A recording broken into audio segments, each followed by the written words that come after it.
ரிஷப ராசி நேயர்களே, ராசிக்கதிபதி சுக்கிரன் சூரியன் செவ்வாய் சேர்க்கை பெற்று 8ஆம் வீட்டில் சஞ்சரிப்பதாலும் 12ஆம் வீட்டில் சந்திரன் சஞ்சரிப்பதாலும் எதிலும் சற்று பொறுமையோடு இருக்க வேண்டும். அலைச்சல்கள் அதிகரிக்கும். உடனிருப்பவர்களால் நிம்மதி குறைவு ஏற்படலாம். ஆரோக்கியத்தில் அக்கறை எடுத்துக்கொள்வது, உணவு விஷயத்தில் சற்று கட்டுப்பாடோடு இருப்பது நல்லது.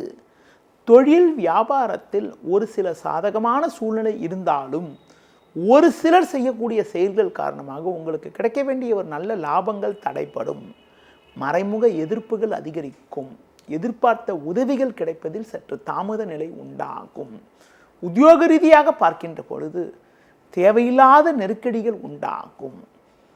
வீண் பழிச்சொற்களை எதிர்கொள்ளக்கூடிய ஒரு நாளாக இன்றைய நாள் இருக்கிறது. உங்களுக்கு ஒதுக்கப்பட்ட பணியில் மட்டும் கவனம் செலுத்த வேண்டிய நாளாக இன்றைய நாள் இருக்கிறது. இன்றைய நாளில் முருக வழிபாடு மேற்கொள்வது மிகவும் சிறப்பு.